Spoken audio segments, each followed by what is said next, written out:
network African professionals, intellectuals, scholars, and other eminent persons working together to develop professionally and that build a vibrant, prosperous, united, and stronger Africa.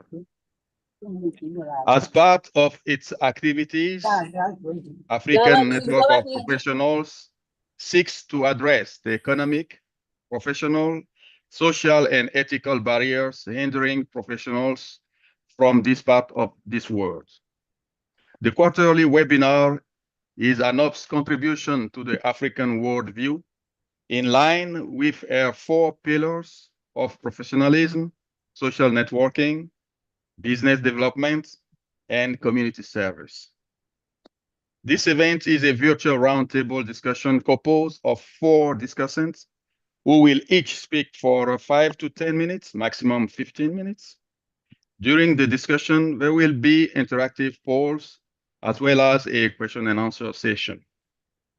The program will be live on Zoom and Facebook, and we expect participants from all over Africa and the diaspora to participate.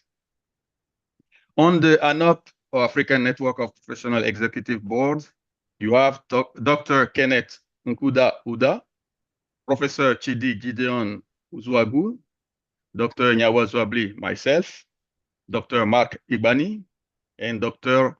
Chaik David, who is the presenter today. So, as I said, the second quarter is challenges in commercializing African research. We have 4 presenters. We'll start with Dr. David, and he will talk about barriers such as funding gaps, infrastructure limitations, and intellectual property issues. The second presentation will be with Dr. Oluwasebikan, and it will be strategies and best practices to overcome challenges in commercializing African research. And Professor Adetola will talk about the rules of joint research and development initiatives in product development. And Professor Obulie will present case studies of successful academia and industry collaboration in Africa. So let's start with Dr. Jack David. Dr. Jack David is a computer scientist with special interest in programming research, machine learning, and artificial intelligence. He is presently the ASUP chairman of Ogbonaya Onu Polytechnic, Abia State, where he has put in 27 years of training and supervising student research at national diploma, higher national diploma levels in computer science as adjunct lecturer with Nigerian Navy College of Accountancy, Owerita, and with School of Midwifery, Abia State University, Teaching Hospital. An entrepreneur per excellence that have turned many research works to product like his Brescian organic soap. As an actual lecturer, he has contributed to so many research papers in the field of computer security, entrepreneurship, and artificial intelligence. Dr. Chai David is a member of Nigeria Computer Science Society, member of Computer Professional Registration Council of Nigeria. He had a PhD in computer science from Imo State University, Owerri in 2019, a Master of Science degree in Information Technology from National Open University of Nigeria in 2010, and postgraduate diploma in education in 2010 from Usman Danfodion University, Sokoto. He is married with 3 boys and a daughter. So, Dr. Chai David, would you mind starting your presentation on barriers such as funding gaps, infrastructure limitations, and intellectual property? Thank you.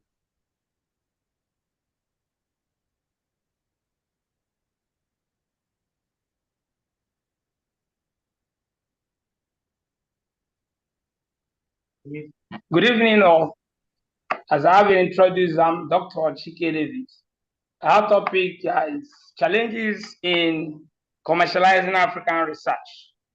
We know that research should, from all ramification, result to new products or change in behavior that can impact human life. Down here in Africa, most research work and proposals end up in the shelves and are not commercialized nor put into use to solve the local problem. It was targeted at to solve problems of Africans that are unique to Africa. But most times, challenges will not allow this research work to be commercialized.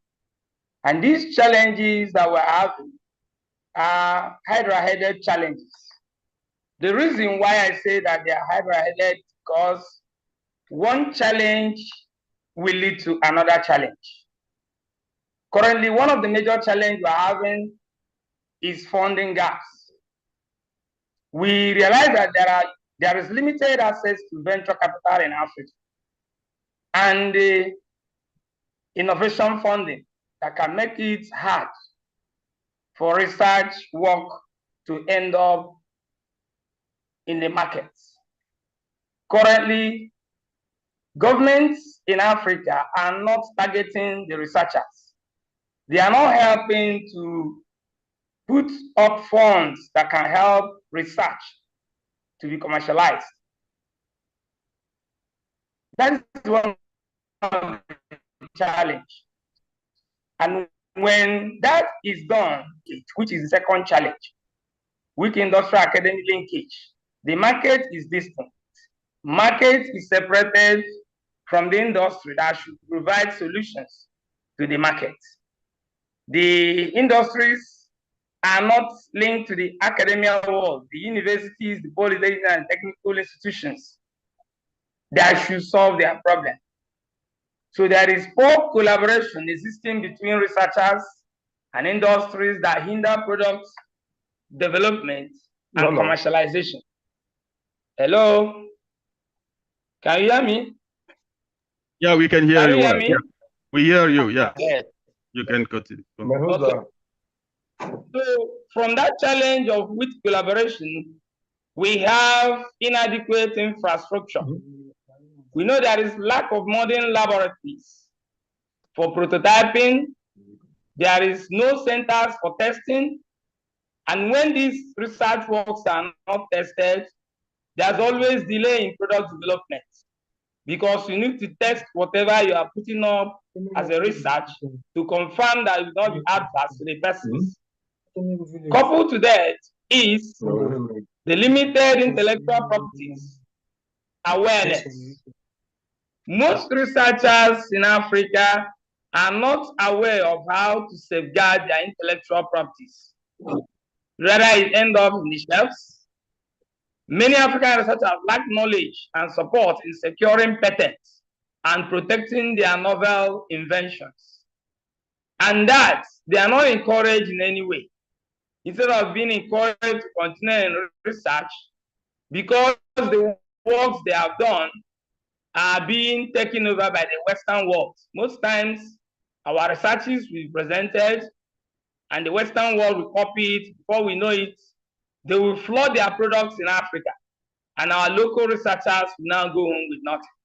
And then this thing is also coupled by policy and regulations which are posed as barriers to persons that want to commercialize their product or develop products. We have bureaucracy, we have inconsistent policy, we have weak enforcement that discourage investment in research-based startups. For instance, assuming a researcher got a product and that product was to be commercialized and he's just a startup, he may be killed or the whole thing is stifled by the policy of government. For instance, a soap producer that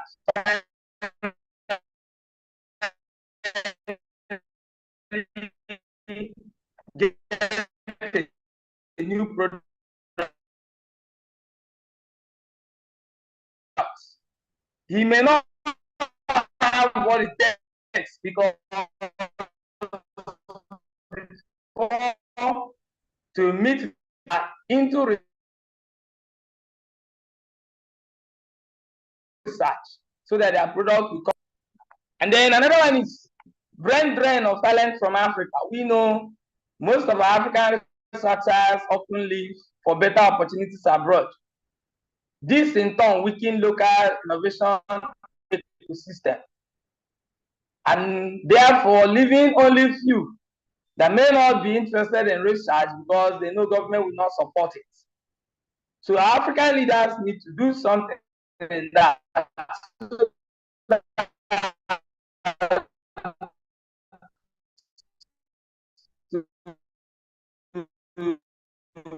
There are some cuts in your voice.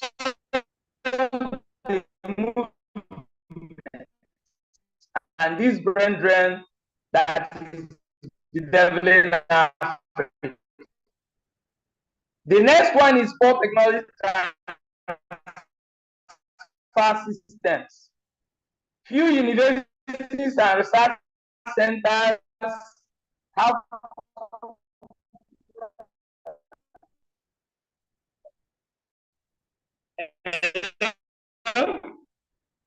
Hello. I think you have a network. You have some few network issues. Hello. Hello. Hello. We are hearing you. Hello. We hear you. Yeah. Are you hearing me? I said we're hearing you. You can continue. Hello.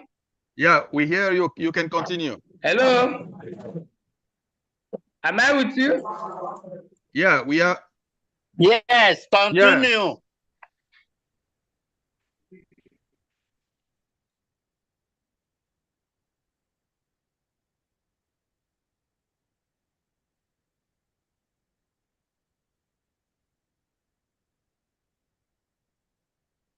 Okay, I think we have network issues here. I think his connection is dropped. Yeah, he's offline now. Okay, we give him Can we have the next person, please? Again. Yeah, next present. Okay, good. So yeah, we continue with the next one, hoping the network will be fine. Next subject is strategies and best practices to overcome challenges in commercializing African research. And it will be presented by Dr. Babatunde David Oluwasebikan. I have a few presentations for our presenter. So Dr. Babatunde David Oluwasebikan is a fisheries biologist with special interest in fish taxonomy and conservation. He is presently the provost of Federal College of Freshwater Fisheries Technology, New Busia, Niger State, where he has put in 30 years of training and supervising students' research at national diploma, higher national diploma, and postgraduate diploma levels in fisheries technology. As an educationist, he has contributed immensely to the development of fisheries in co-authoring books like Field Guide to Freshwater Fishes of Nigeria, Fundamentals of Aquarium Science for Nigerians College, Introductory Fishing for Senior Secondary Schools, and Fish Predators in Aquaculture and Their Control in Nigeria. He is a resource person for National Board for Technical Education, where he has made a valuable contribution in fisheries program accreditation and curriculum development since 2007. In fish conservation, Oluwasebikan serves as member of Species Survival Commission of International Union for Conservation of Nature since 2006, where in collaboration with other experts compiled the conservation status of West Africa freshwater fishes, and relisted over 550 species in 2021. Dr. Olasebikan has his PhD in fish biology from Federal University of Technology, MENA in 2007, Master of Science in Zoology with Bias is in Fisheries from University of Ilorin in 1998, and Bachelor of Zoology from University of Port Arthur in 1986. He is married with 3 children. It is my honor, on behalf of the organizing committee of the quarterly webinar of Africa Network of Professionals, to invite you to speak for about 15 minutes. Your topic is strategies and best practices to overcome challenges in commercializing African research. Please note that your presentation is expected to focus on overcoming challenges such as funding gaps, infrastructure limitations, and intellectual property issues. We trust your vast experience in these matters. Dr. Babatunde David Oluwasebikan, please. I give you the podium. Thank you very much. I'm really honored to be part of this African network of professionals. And just as my topic has been stated by the moderator, strategies and best practice to overcome challenges in commercializing African research. I want to use the challenges as a fulcrum to explain how we can overcome these challenges. I've separated these challenges into 4 key areas. That is governmental, academics, research environment, and the industry. Starting with the government, the previous speaker said a lot about governments in Africa, especially in sub-Saharan Africa. They lack the national priority for research. In actual fact, in Nigeria today, we have 18 agric research institutes and 18 affiliated colleges like mine. But you find out that each of these research institutes are working in silos because there is no coordination. And so, apart from this, when you go to each of these research institutes, ask them, what is the national focus for research? Unlike in South Africa, everybody doing research in South Africa, has a focus to meet a national problem. But when there is none, everybody work on their own. And that makes it even very, very difficult for us to be able to overcome the major challenge, because it is the government that will provide the funding for research. They are the one that will pursue the researchers to make sure that they get the best out of them.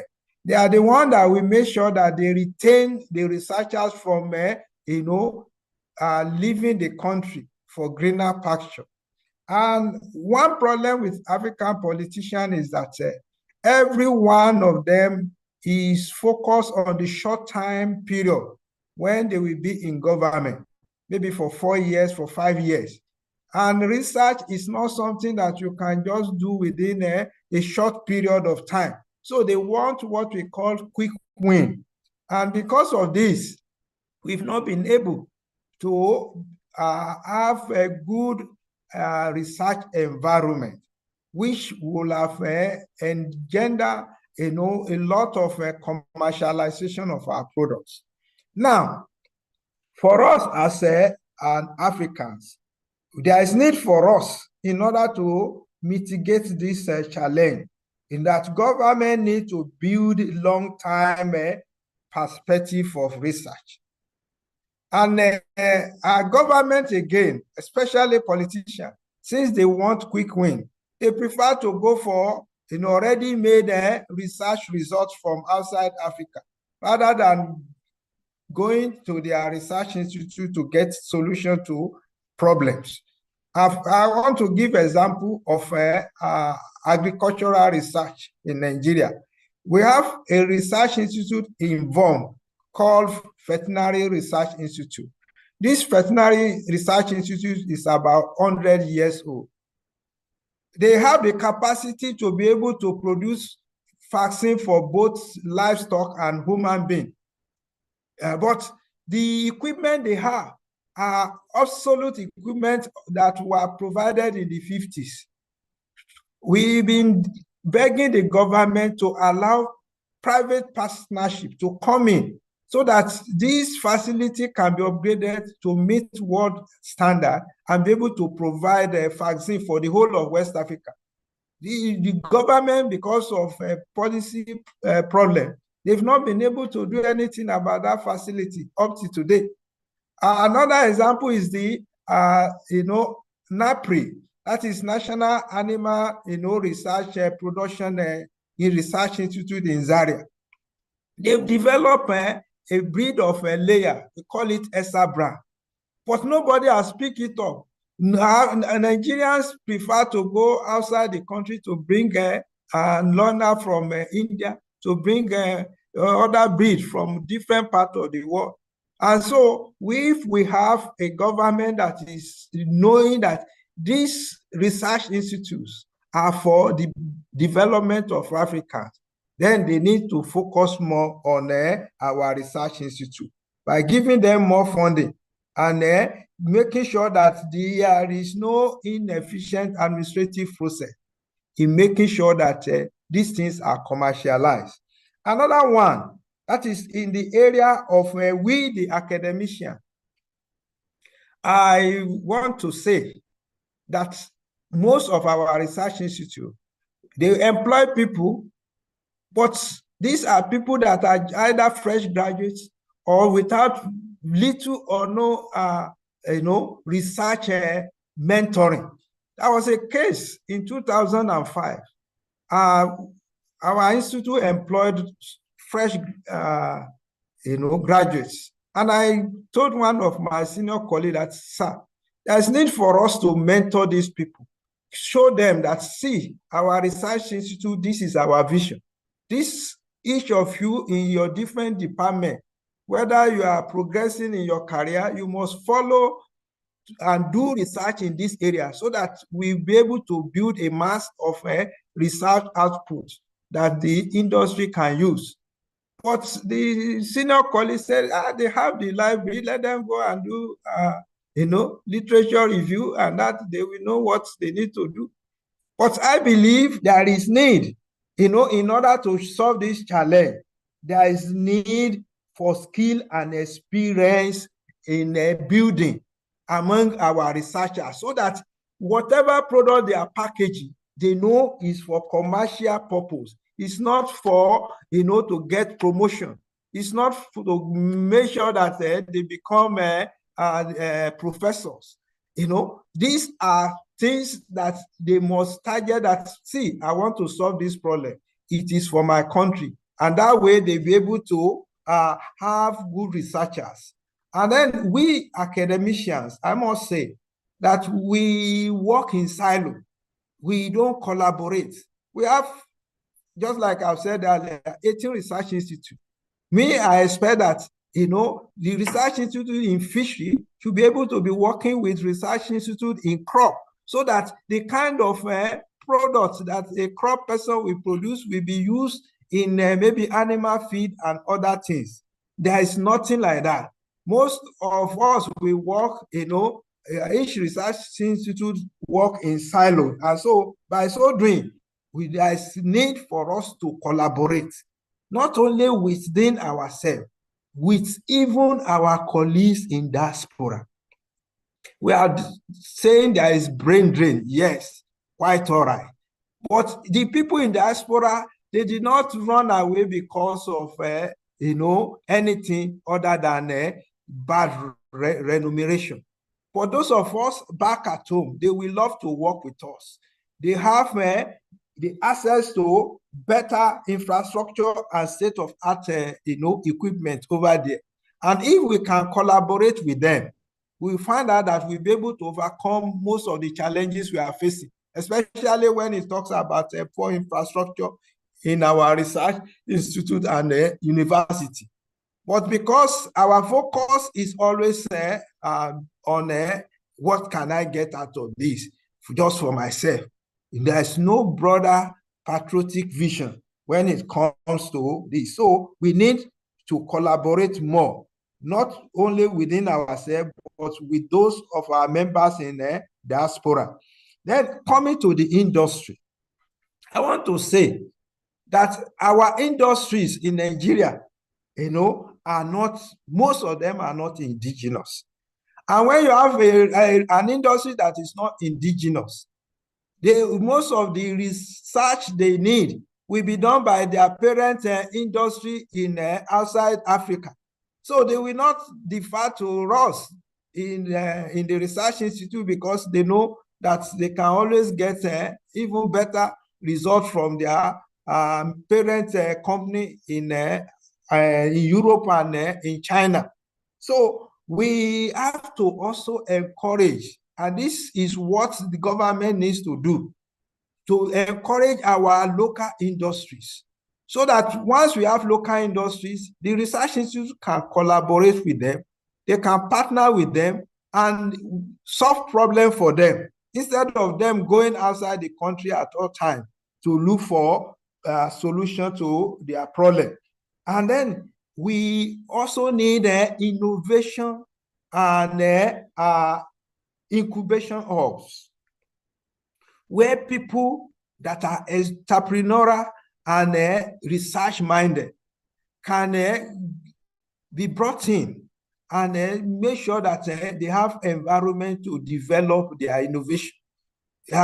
We have a lot going on in the IT industry, because one, most of them work online.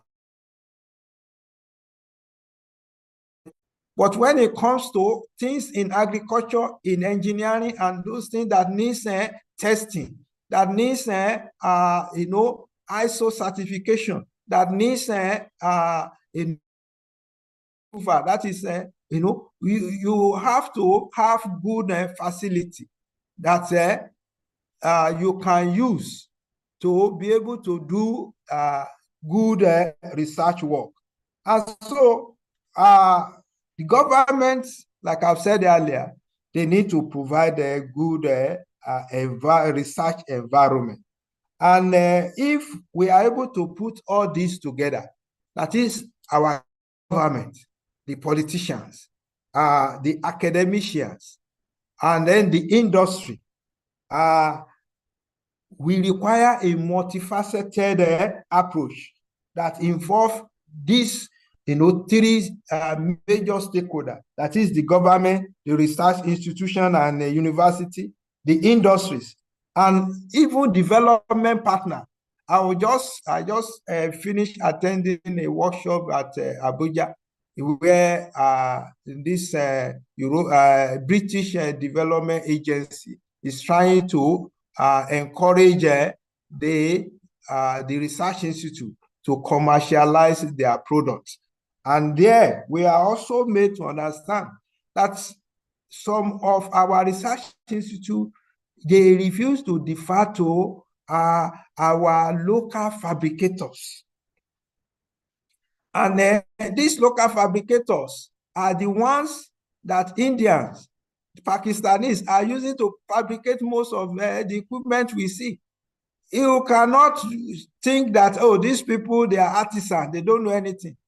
But they are the one that you can take your product to and make sure that you guide them to fabricate what you want to the right standard that will meet the standard that you want. And by so doing, you'll be able to push it into the industry so that they can mass produce such equipment.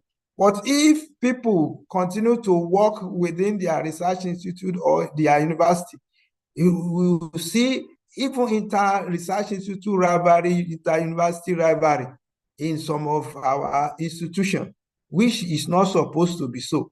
These are things that we need to work as a team so that we deliver ourselves. Because more Africans are being produced from the university, there are no jobs because we are not producing, we are just importing, we are just consuming. And the more we continue along this path, I can tell you a time will come that we will not be able to handle the situation because the rate of unemployment will result into banditry, kidnapping, and other criminalities. And I believe with this, I believe that our politician needs to sit up. They should not think of just election cycle. They should think long time. We saw what happened in Iran. Nobody ever believed that Iran has developed such, a massive, missile that can stand even all the Iron Dome of, Israel. But they have been isolated for a long time, and they sat within themselves and started working, not depending on anybody. But we have released ourselves. We have, as if we allow anything to come into Africa. Up to toothpick, we cannot produce by ourselves. And so by so doing, we are going to run into problem in future. And we're already running into that problem right now. With this, I think I can give a chance for others to do their own contribution. Thank you very much. Thank you, Dr. Olasebikan, for the presentation. We'll go to the third presentation. After the fourth, we'll have a question and answer period. Next presenter is Professor Obatunde Bright Adetola. He is a professor of development sociology, gender studies, and bioethics at Olabisi Onabanjo University, Ago Iwoye in Nigeria. His area of interest are theories, research, and ethics in the behavioral sciences. He is a fellow of Nigerian Anthropological and Sociological Association. It is my honor on the behalf of the organizing committee of the quarterly webinar of African Network of Professionals to invite you to speak for about 15 minutes. And your topic is role of joint research and development initiatives in product development. Professor, you were nominated based on your vast experience in these matters.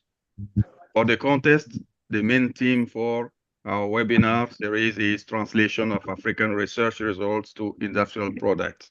We trust your vast experience in these matters. Doctor, please take the podium, please.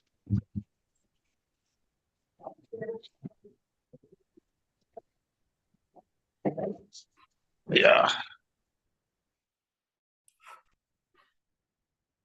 Good evening, everybody. Can you hear me? Yeah. Yeah, we hear you well. Okay, now, I talk in development, and then I will quickly do that, starting from the very first point of what I think should be the role of research. If we are to benefit from research findings, there are some basic things that we need to do in Africa.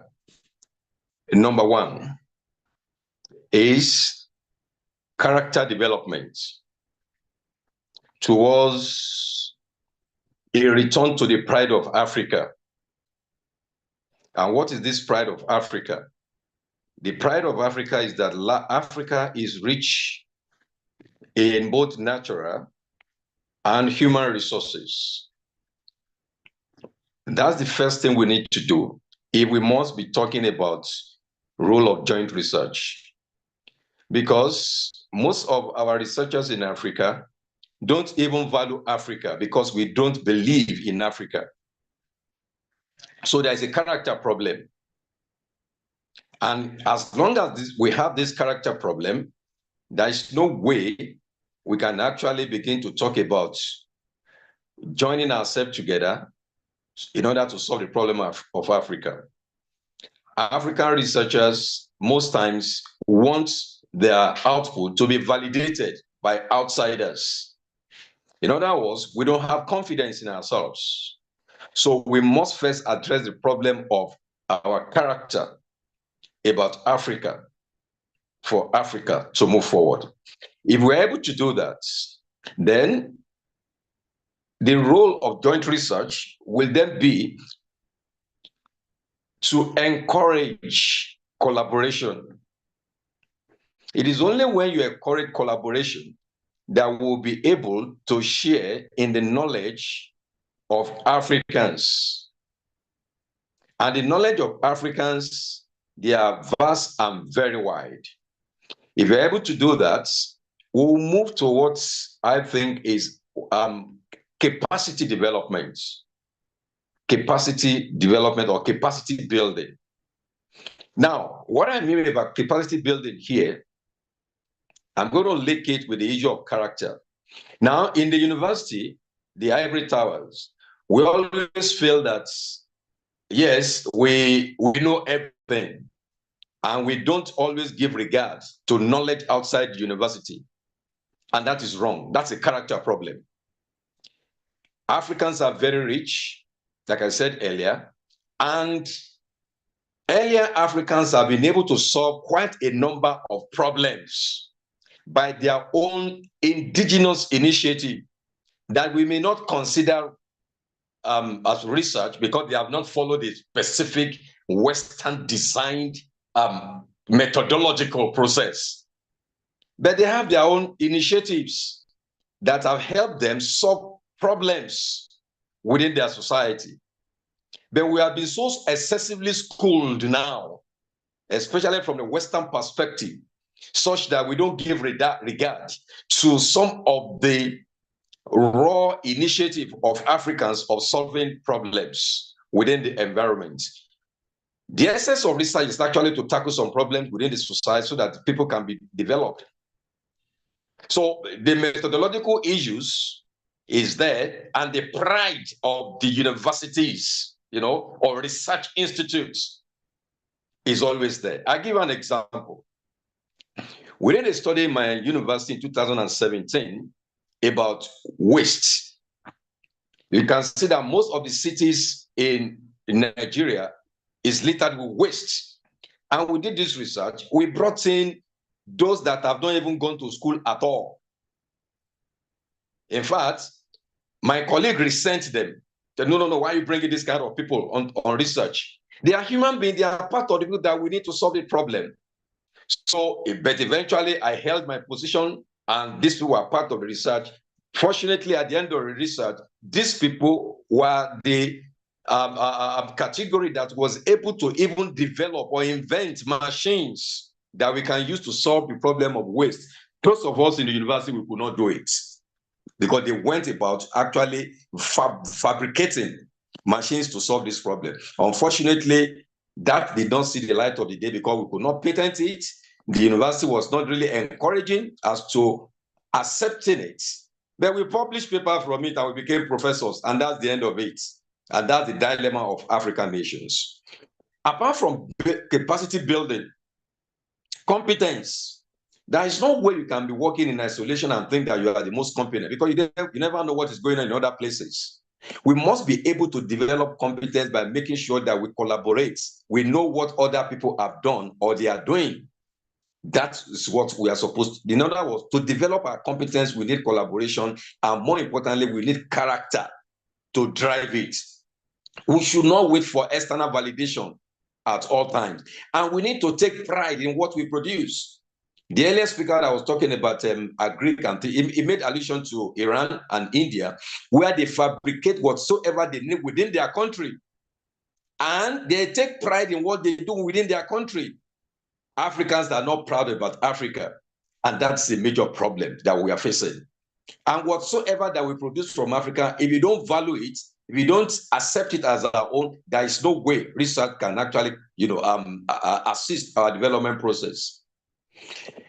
I move on to also say that if we want to solve complex problems in Africa, which we have, we can't keep on running to the external world in order to come and help us, because no nation will come and help, or continent will come and help Africa develop.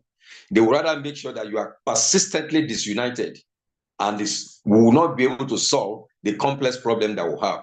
How do we do it? We have to collaborate and share insights as to what is going on in other places, so that we can actually solve our common problem through joint researches. Let me move on to this fourth point, which is about harmonized database. When we collaborate with one another as a result of joint researches, we enhance our innovation and, of course, advancement. Some of the things that you are wasting money on, probably in Nigeria, is already being resolved in Rwanda. But who is collaborating? We are not collaborating. We are persistently divided along our own, probably national ego or institutional ego that does not add value to our progress towards development.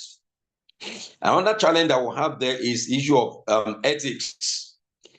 I come back to the issue of character. Most of the time, we don't follow what is ethical in terms of how to conduct research in Africa, because we are always rushing to make sure that we cut corners, either within the country or in collaboration with outsiders that are not interested in the development of Africa. So when we are talking about role of joint research, we should also be mindful of what are the ethical considerations in all this collaboration. Are we collaborating to undermine Africa, or we are collaborating to advance Africa? Ethical issues have to be considered here, which is also still about character. The next point I want to talk about is ensuring context or local relevance in terms of solution. Why we need to also make sure that we collaborate is to make sure that our researches are contextualized and local relevance. Let me give you an example. I was instructing my junior colleagues in the department a few days ago, and I was telling them about the way we consume what we call pomo in Nigeria, the hide skin of cows. The way they process it has been proved to be carcinogenic. And okay, if we say the government should ban them, how do we solve the problem of unemployment by those that are currently employed within that particular sector? That creates an avenue for joint research consideration by making sure the town and the gown are brought together to find solution to this problem. Because when these things are no longer available in the market in terms of eating this pomo, we'll be able to tackle the problem of carcinogenic issues from this. But we'll be able to also develop the development of the leather industry in Africa. Who is buying this idea? Who is the end user of all these researches that we have been able to do? Most of our researches in Africa they end up on the shelf, because, like the former speaker said, from the issue of Agric, there is no policy influence. The government is not interested in research products. So if we must collaborate in joint research, we should also involve research users, that is the end users. How do we make sure that the government is interested in research that they are funding? Nigeria has made progress in terms of making sure that there is what we call TED fund, tertiary education, education trust fund, where they release grants for researches. And a lot have been done in that area. But who is using the findings? So the government have to be brought in as part of the users, as part of the our efforts to develop roles of joint research. We are not just interested in, developing collaboration in joint research. We should involve the end users and making sure that the users find a way. Because if the end users are not encouraged, we can't be talking about commercialization. And of course, I come back to the issue of, I mean, that will be my final point, the global partnership. To what extent do we trust ourselves? To what extent do we have mutual respect for ourselves? This has to do with our character as well. We must be able to trust and have mutual respect for ourselves. As a researcher from Africa, I'm not going to allow any Western researchers to undermine my own nation or my continent, no matter how highly placed you might think you be in the area of research. And that's why I am personally so worried about all this global rating of universities. Who is rating who? What is this rating all about? Oh, the first 10 or 100 university. Oh, no Nigerian university there. To hell with the rating. What exactly have research jointly done or individually done to my people in Africa? Why can't we develop our own internal rating to actually measure how research has actually elevated the poverty of our people or put food on the table of our people? I mean, how can you have about 262 universities in Nigeria, for example, and we've not been able to solve the most common problems of clearing waste on our roads or putting foods on our table? What exactly are we doing as Africans? And Nigeria is supposed to be the giant of Africa. So we need to actually collaborate. We need to be able to influence our government to reposition their mind so that they would be able to understand this issue of pride of Africa that I'm emphasizing and the character that is needed to drive Africa within Africa and Africans all over the world. It is only when we're able to do that that we'll be able to also drive towards development. And finally, funding opportunities. I want Africans to develop a way of encouraging joint collaboration by making sure that fundings are available for Africans without necessarily waiting for those that are going to manipulate us to come up with research finding that suits their own purpose. Because people say that he that pays the piper dictates the tune. Africans should fund Africa to jointly do research, not waiting for the Western world to come and fund us. Why are we being lazy? Why are we being disrespectful to ourselves? These are the questions that we need to do. So for us to be able to work together as an African to make sure that Africa develop and collaborate effectively, we need to reposition our character so that the universities, research institutes, research communities, that is the industries and people, and of course, the end users, come together on the round table to actually develop the research paths that Africans need to follow in terms of joint collaboration. Thank you very much. Thank you, Professor, for this presentation. The next presentation will be with Professor Tuchukwu Ekwutosi Abotulie. Sorry if I haven't pronounced it well. So a short presentation. Professor Abotulie is a professor of biotechnology and currently the director of Center of Research, Innovation and Development at the Federal University of Technology, Owerri, Uto. She holds a Doctor of Philosophy degree in biotechnology, Master of Science and Bac of Science in microbiology. She is a registered environmental specialist under National Registry of Environmental Professionals in USA. She has a profound interest and experience in environmental biotechnology, bioremediations, soil engineering, renewable energy and environment, microbial biotechnology, and bioinformatics.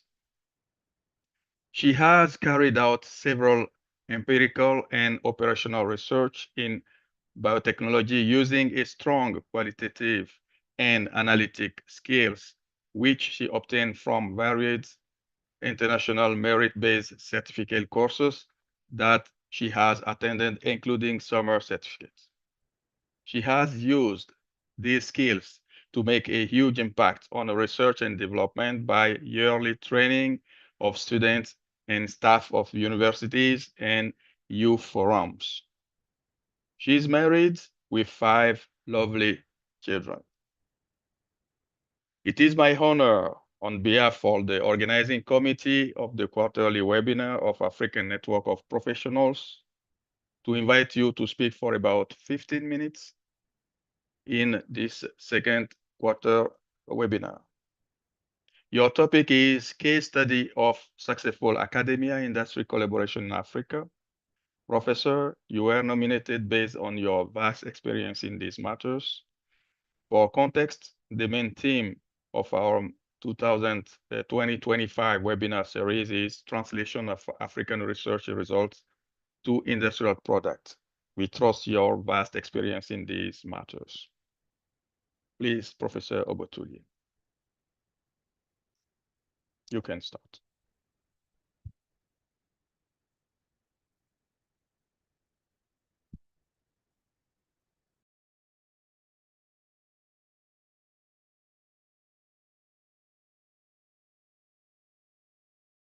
Let her unmute herself. Good evening, everyone, and thank you for that introduction. Yes, I've been assigned to speak on successful academia industry collaborations in Africa. Yes, my other speakers, my co-speakers have actually talked about the main problem, but despite those problems, there are still successful academia industry collaborations that exist because currently most industries, are tilted towards, the use of, a collaborative and interactive researches, universities and research institutes. So they don't believe in just a normal intended beneficiary of research. They actually is interested, in a research that responds to both social and economic development needs. And universities have been challenged most cases, on how they can become more innovative and build linkages with industries. Okay, so this demand has made universities, in most cases, to kind of, develop some collaborative efforts, with public-private partnership, research commercialization, trying to make effort innovative initiatives, and among others. Okay, and because of this problem, I believe that was why most universities have tried to reorganize the structures. You can agree with me that most of our institutions in this country have some of these technology transfer offices, though some may not be functional. Some universities, theirs are functional. Like my institution, FUTO, we have Intellectual Property and Technology Transfer Office. And most universities also have developed, tried to create other new offices, like, before we used to have Office of the Deputy Vice Chancellor, Academics Office of Deputy Vice Chancellor, Administration. But now, most universities have created a new Office of the Deputy Vice Chancellor, Research and Innovation, and even attach some new companies into them. The essence is to make headway in innovative research so that they can meet up with demand, they can meet up in challenges and be able to solve certain problems, at least from the company. And a lot of other support have come in through, some developing partners, like Knowledge Transfer Partner, like in Kenya and Rwanda. I know that DFID and UK has been supporting them. In Nigeria, too, we have the K2 for Africa, that is Knowledge Transfer to Africa, supported by European Patent Organization and Technology Innovation Support Center, the TISC, all in the verge of trying to make sure that researchers know what is trending, know how they're supposed to, tilt their research into innovative research that can, after training, be able to be sold, be able to attract partners and innovators, or inventors rather. Okay, so because of this, it's of paramount importance that there should be this kind of linkage between academic and industry, which can only be achieved if universities be able to identify industry partners, looking at their research, their needs, look at companies that have the same alignment with their academic expertise, try to attend events, which I know, like one of the speakers said, TEDfund had played a very great role in making sure that people at least participate in some conferences internationally and locally, all in their sense to, develop this kind of what we call the established, connections and network, okay?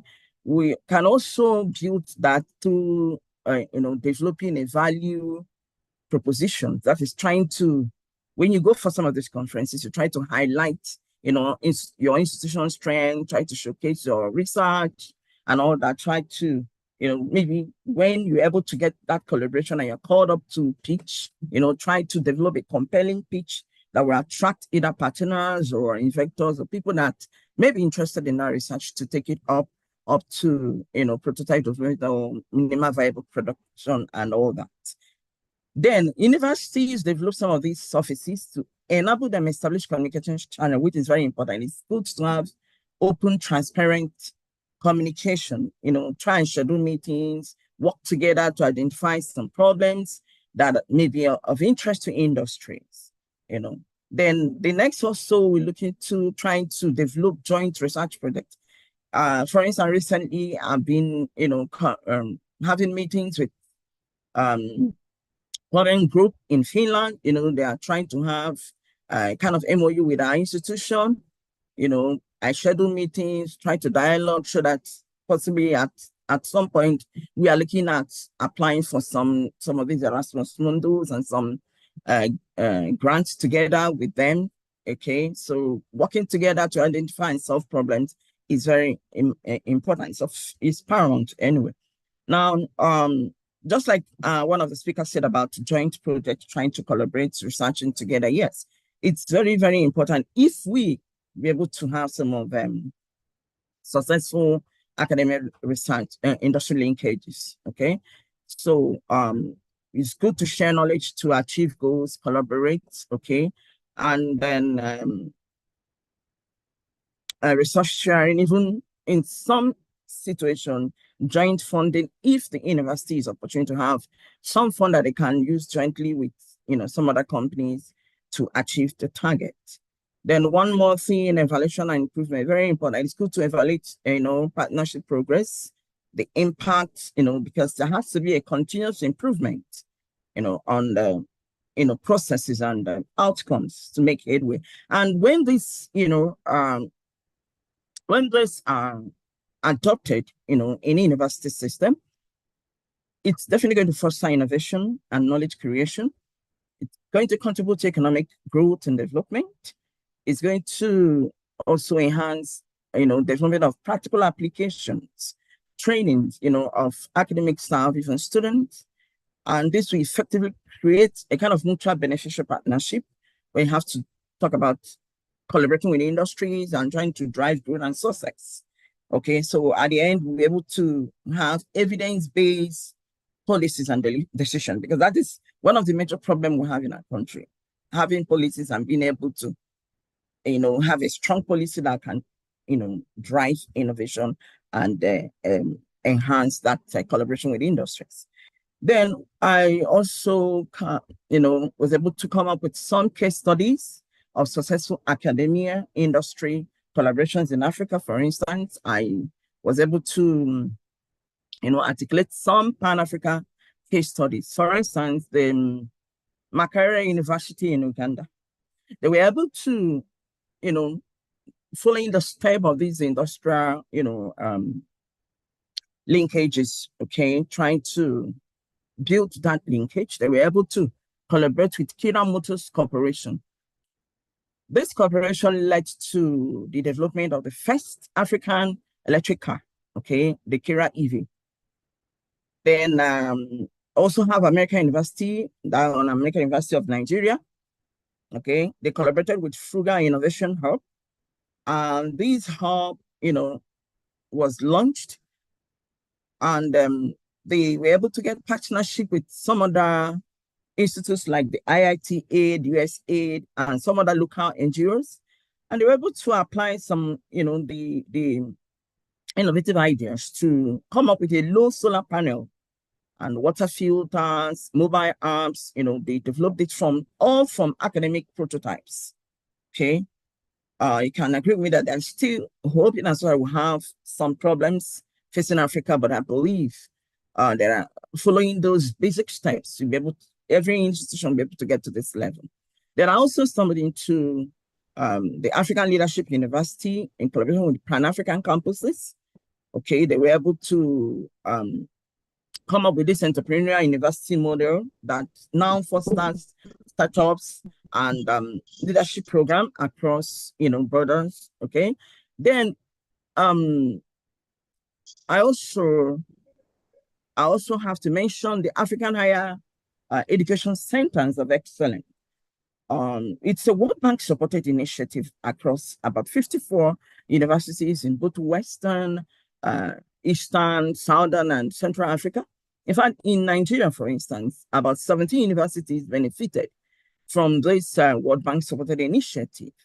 Like in my university, Federal University of Technology, where we were able to, through this World Bank initiative, establish a Center of Excellence and Energy Research Hub in Futo.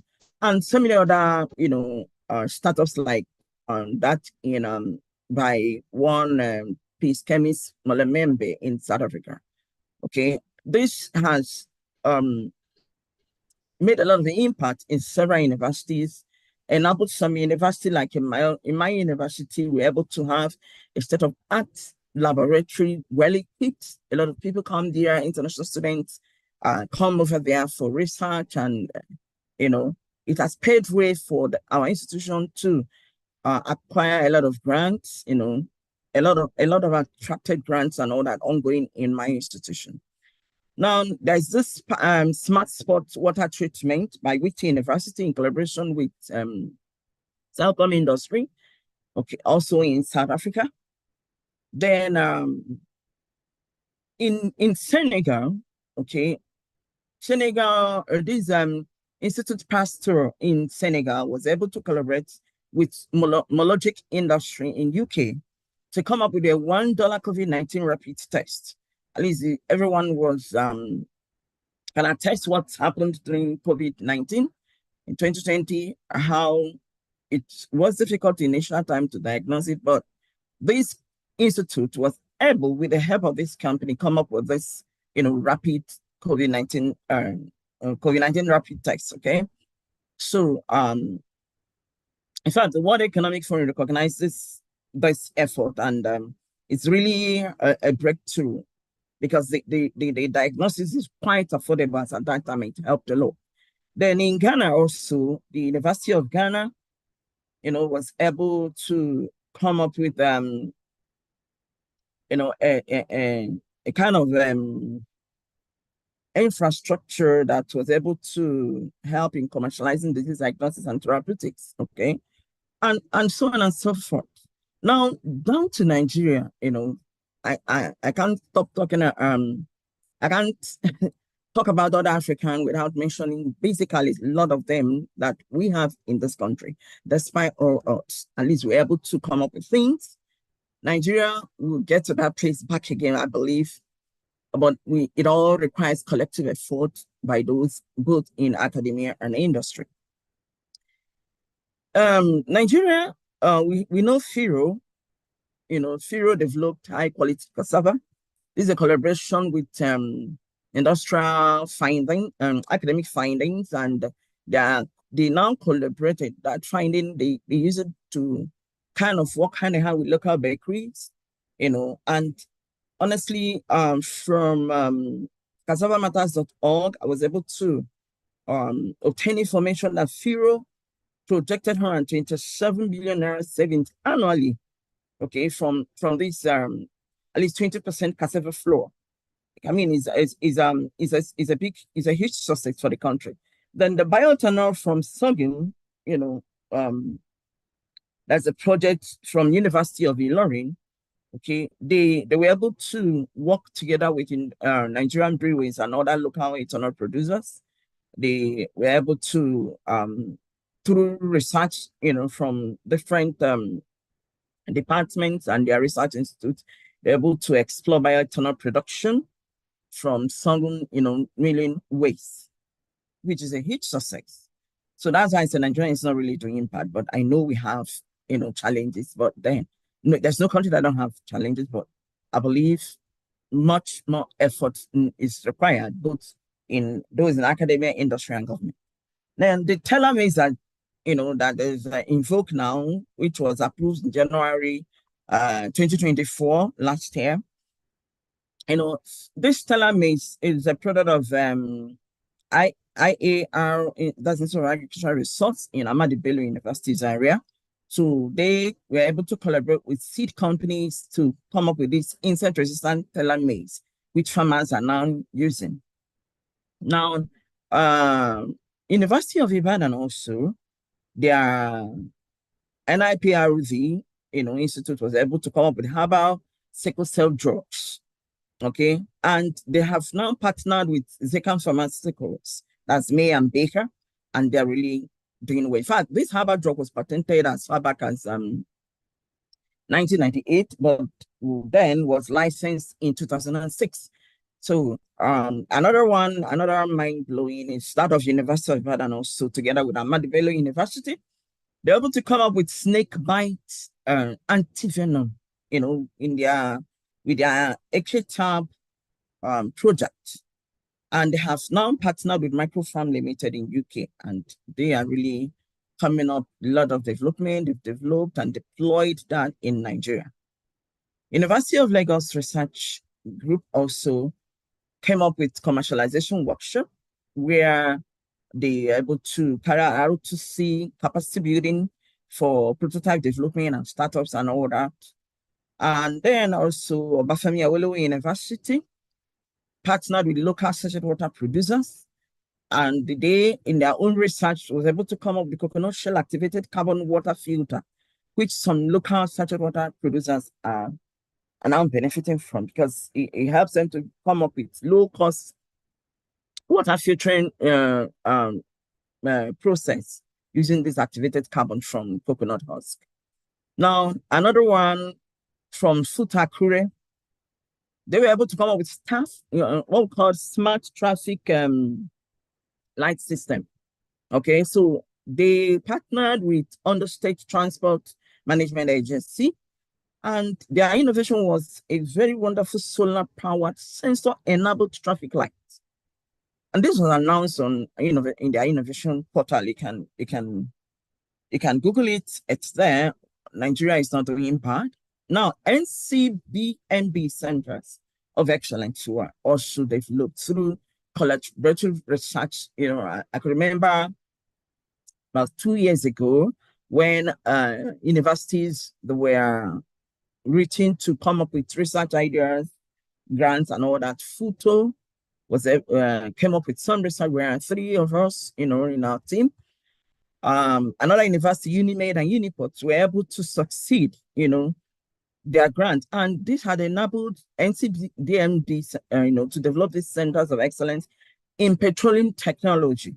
Okay, my university, Federal University of Technology, Owerri, is one of the beneficiary, and is a kind of set of art center for petroleum engineering, digital tools, and research linked in internship.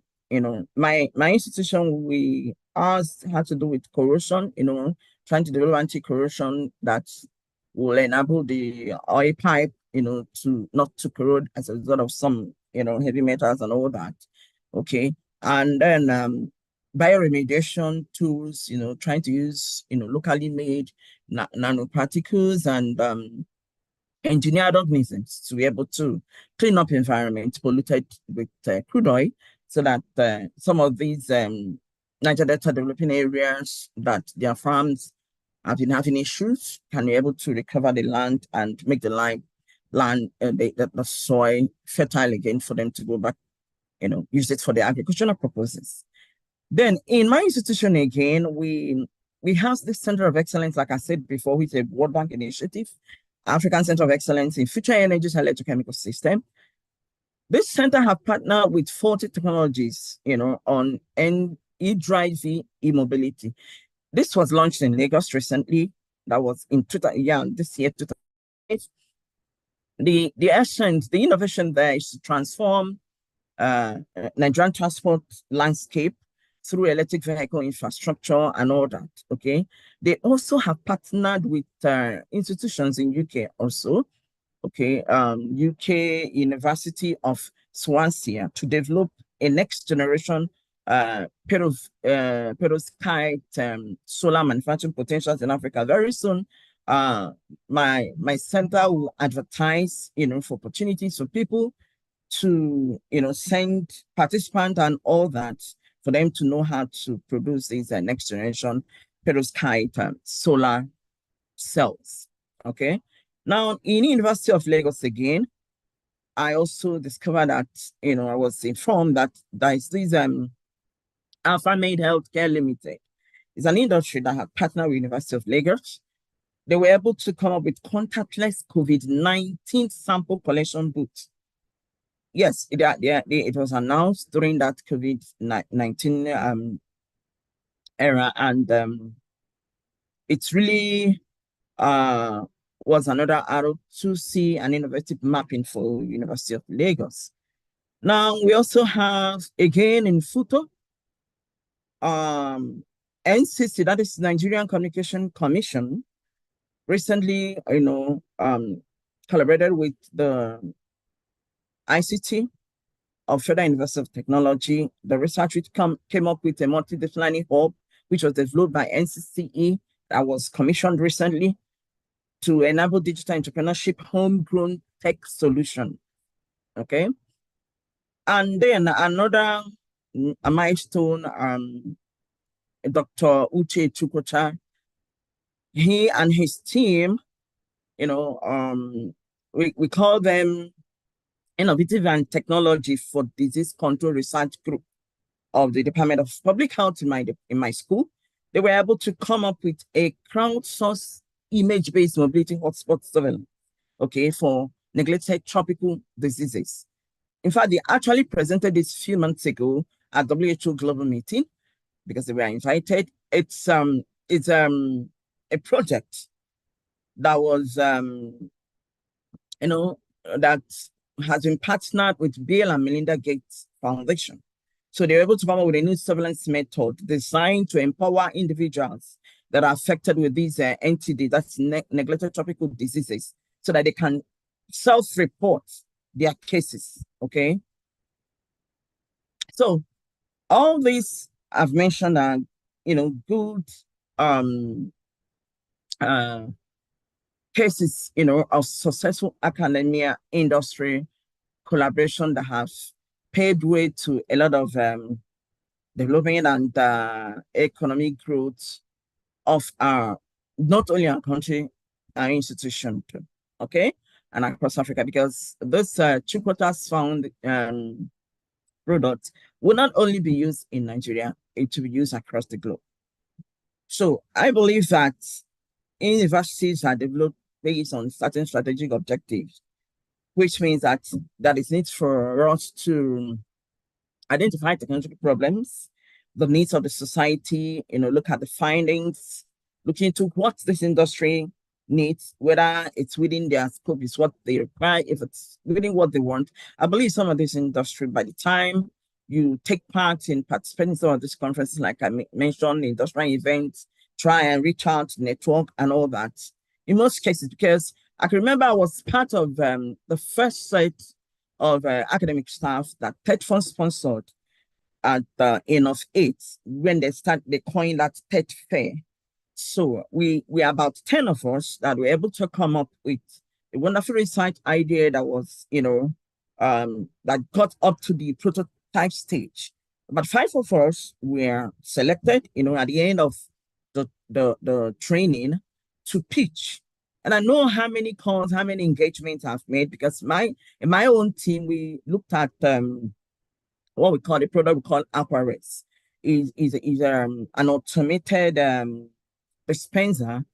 You know, we formulated a natural material kind of sponge that will help fish farmers, especially concrete and the concrete fish farm owners, and you know, those that also use kind of nylon or tarpaulin to do their fish farm. So with this product, it will help them to reduce high mortality rate during the breeding process. It will help in reduction of you know, human resource, other resources like water, too much pumping of water, because of course, whenever you're breeding fish, definitely you keep, you know, changing water. You don't allow the water to go through drainage with algal bloom to avoid fish mortality, you know, rates to be high and all that. But with this product, it is a censored product in the sense that once it signals that the temperature is no more conducive, the oxygen is no more okay for the fishes, and some other environmental factors, it will trigger the release of this absorbent material, which will now make the fish sponge to become clear and now enhance, you know, oxygen circulation. So instead of disturbing their natural ecosystem, you know, most times it affects fish, too much cleaning, too much, you know. So with this product, of course, the fishermen will not have problem. So I'm still even engaging with the Israeli government that picked interest in my work. Then currently, you know, is undergoing patent. The product, the design and idea is undergoing through the process of patent, and after which, you know, we'll move to the next stage about that product. All I'm trying to say is that once we're able to get the opportunity to go out, conferences, which most academic staff, you know, we always do that almost every year. You try and collaborate, try and harness opportunities that are there online, and you try and develop a very good value proposition, establish kind of communication channels, develop joint research, you know, try and develop joint research, and most importantly, identify some of these partners, industry, that may pick interest in your academic expertise and interests. I believe a lot of positive records, you know, would be possible. A lot of success in terms of collaboration and wonderful outputs. Okay, will definitely, because in my school we have a lot of. In fact, currently my school has about 24 NRF grants running, and some other, you know, international grants also. Okay, so we have a lot of industrial partners in photo, and a lot of patents and all that. So thank you, Professor. There are success. Thank you so much. Thank you. A very interesting presentation. Okay, so I think before starting the question and answer session, we'll let Dr. Jack David complete his presentation, hoping this time the network is restored. So, Dr. Jack Davis, do you have a few minutes to complete your presentation?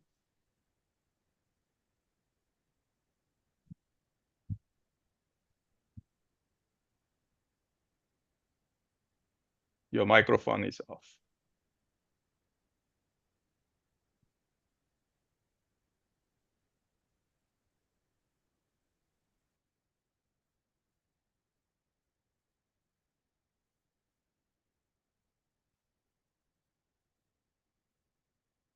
Dr. Jack David. We're waiting for your presentation to complete the first one where you had technical issues.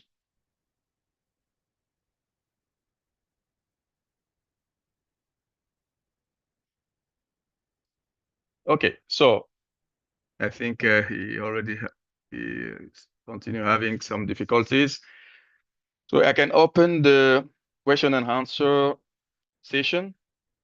And when Dr. Chaik David will be ready, he will finish or answer questions about the. Hello, can you hear me?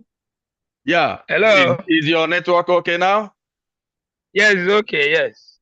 Okay, so I stopped somewhere when I was presenting on the policy and regulatory barriers that is created by government, bureaucracy, and inconsistency policies. Can you hear me? We hear you. You can continue. Are you with me?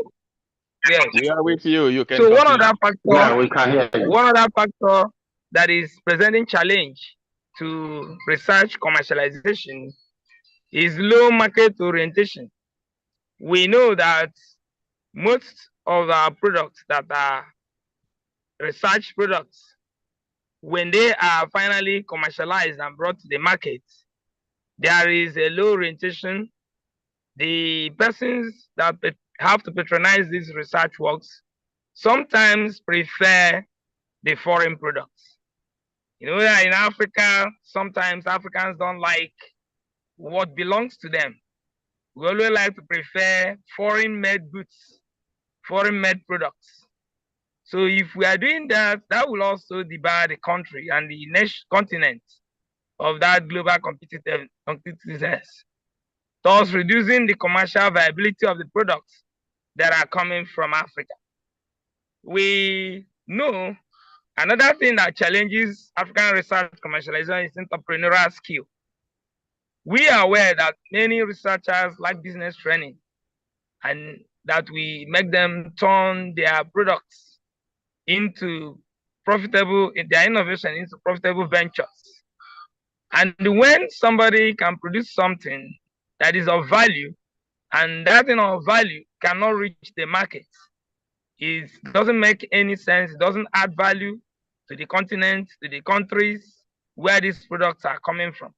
So if our researchers don't get the entrepreneurial training and skills to be able to commercialize their products, invariably the product will end up there. I recalled one time in Federal University of Technology, in the Michael Okpara University of Agric, they invented a product, and everybody learned that that product will be commercialized. And we also know that even when Prof was speaking, she talked about the sickle cell drug that they are partnering to do. But up till now, sickle cell is still killing a lot of Africans. And yet, because we are talking about commercialization now, collaboration is good, but when we collaborate and these products are not finally seen in our market because it's our own product and we know the value it has, so it makes no sense for us Africans. Then we have consumer trust and awareness. Even our products, sometimes the local inventors, we have products that are brought, and they, like I said before, foreign product will dominate it, and there are no awareness that are created of the African brands. The Africans should have a way of promoting their own brands. I love what the other professor said when he was talking about the rating and whatever. I was so happy that a professor can be thinking and talking that way too. Because this rating and all these things are now making us to jettison our own commercial brands, therefore not having trust in our own products. And when Africans realize that their products are not trusted, rather the foreign politicians, we import the foreign ones, and then we keep patronizing them, we are building their own industry, and we are indirectly saying that our money should go, and the foreign exchange that we earn from that will not come there. So finally, I think it's a holistic approach that will be taken to ensure that everything works hand in glove to achieve commercialization of African products, and not only keeping them in the shelves. When they are kept in the shelves, it makes no gain for us Africans. And then on IP, intellectual property, I feel Africans should also have their own intellectual property base, not always relying on, I know in the world now we have the patent scope, and then we have the Google patent. What of Africa? Can Africa have a patent database where all these researches can also be domiciled, so that somebody can, even our younger generations can now look up and say, okay, let's go to what our fathers have done before, and then see whether we can build and leverage on it for the development of Africa. We know we have angel investors in other countries. In Japan, they will give the youths 30 million yen as a loan if the youths are from 30 years of age, and anybody younger gets that loan, and that loan is used for the investment, for research and development, and finally it will transform to something, a product that is patentable.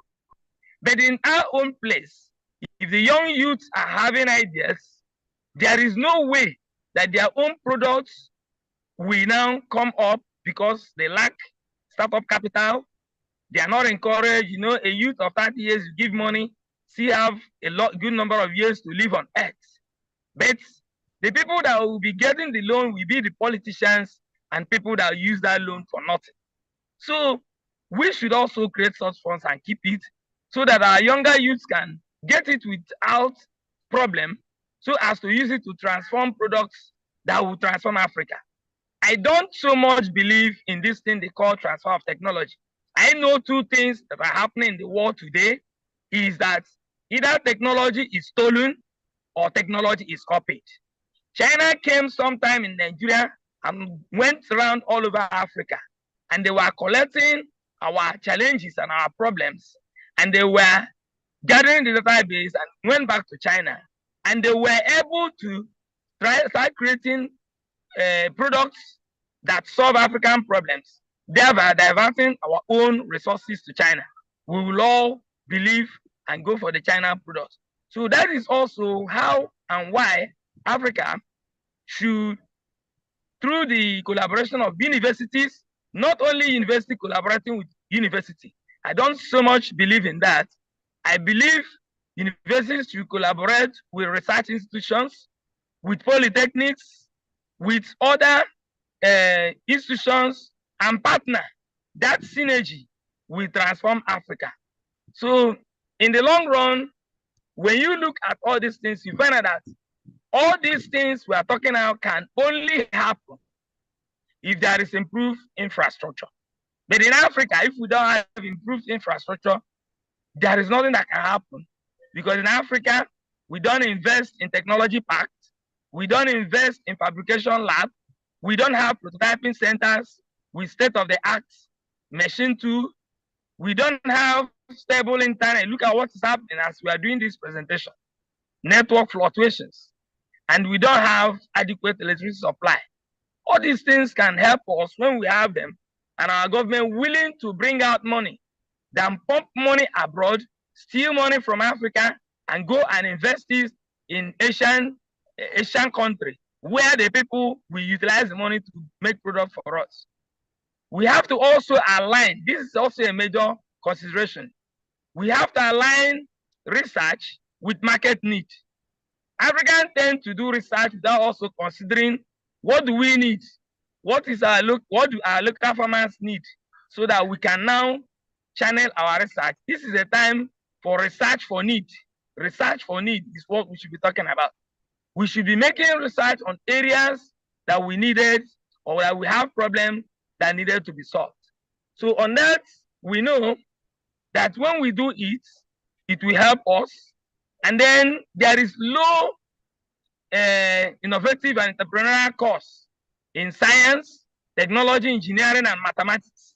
We know we have to, that area, the curriculum is not even reviewed to align with what is going on and the trend things are taken, the dimension things are going.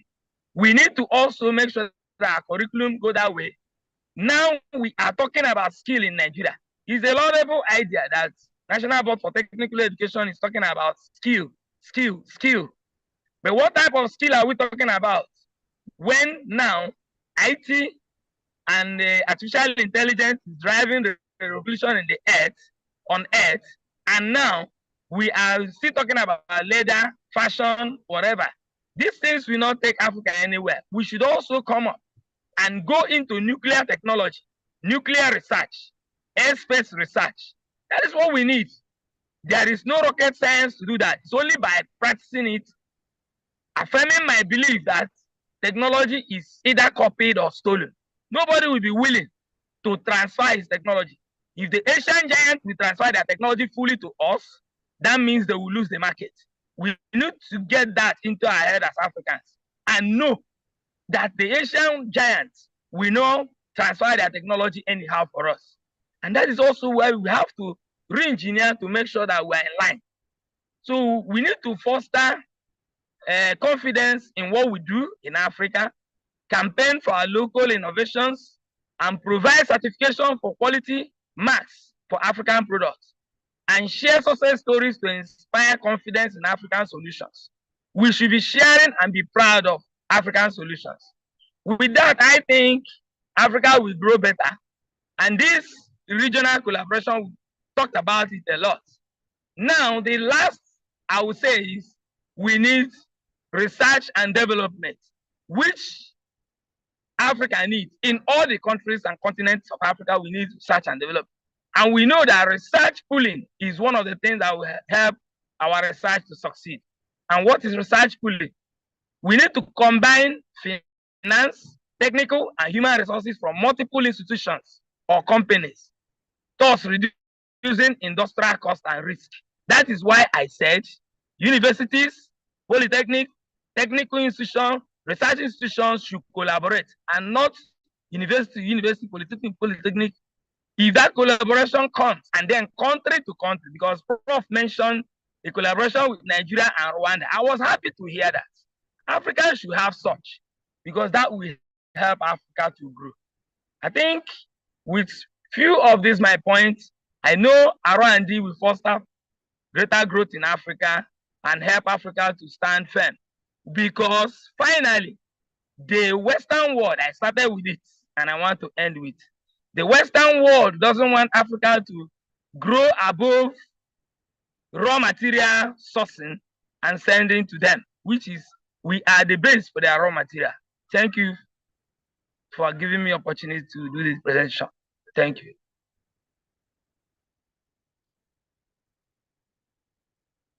Thank you very much for the presentation. Thank you to our four presenters for that rich and very important presentation you did today. Thank you for your time.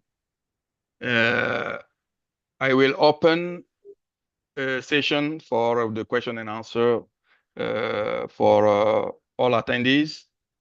I will start with one question, if you wish.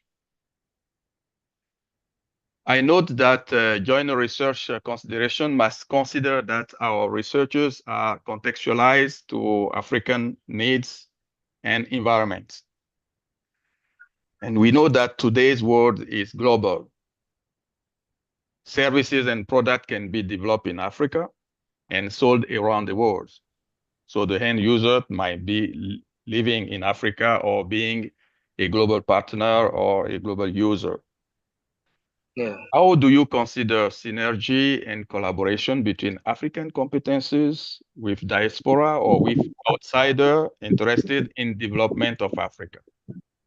Anyone can answer. I have two hands up. Let's see who is first. Dr. Kenneth Nkuda. Nkuma. Dr. Kenneth, you have the hands up. Can you take the microphone? I thought they should answer your question first. They've not answered your question. Okay. You asked the question for the audience, for the speakers. Yeah. Yeah, it's of the speaker first. So you can make any comment if you wish, but the question are for the speakers. So any speaker can respond to my comment. Let them answer first. Let them answer the question you asked. Yeah. Recast the question. Let me get it. Do you want me to repeat the question? I said Yes, that yes. today's Yes. world is global.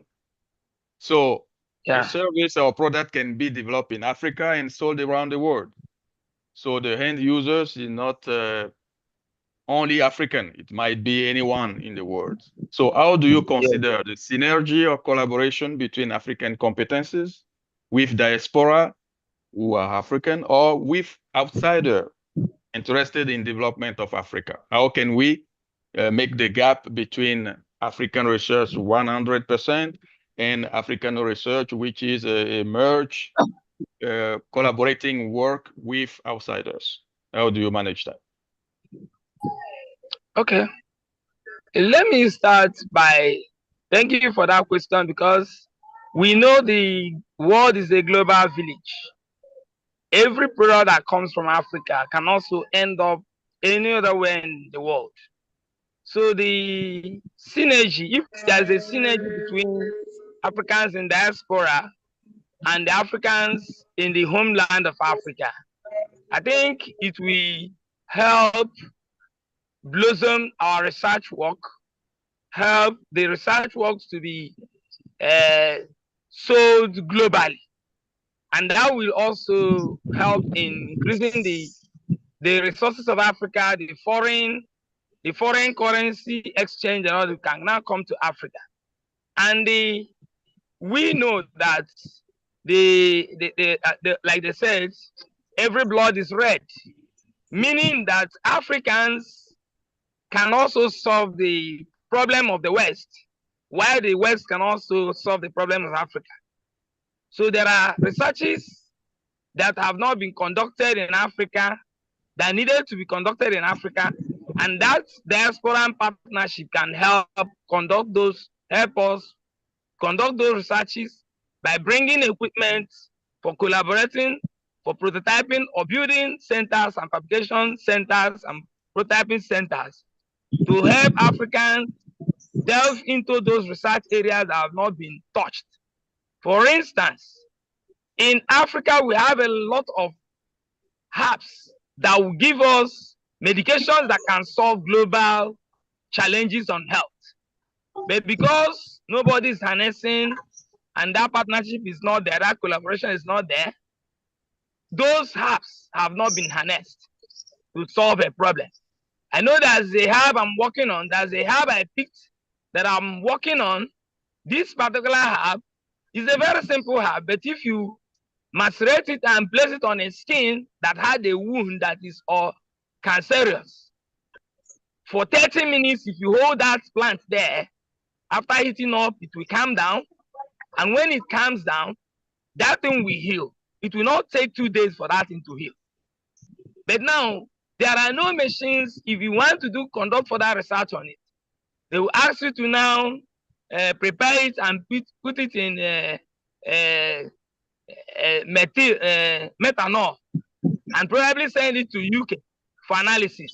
Why can't the Western persons fund building such analysis laboratories in Africa so that those researches can come up, knowing fully well that the outcome of that research can solve the Western world problem and solve Africans' problem?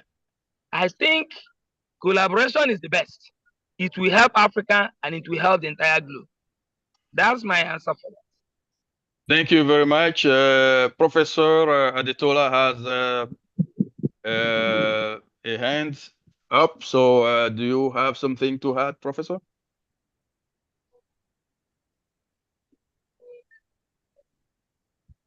Your mic is closed for now.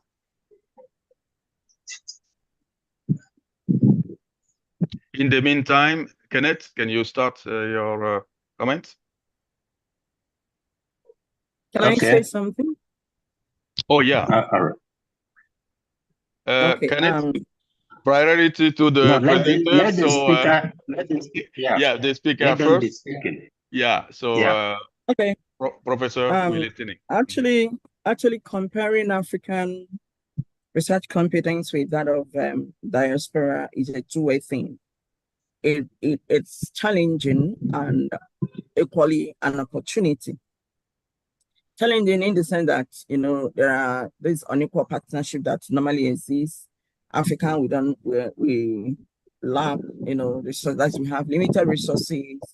We also face marginalization and all that. But then when there are opportunities, like, you know, when you have collaborators, when you have sponsoring body engaging in capacity building, and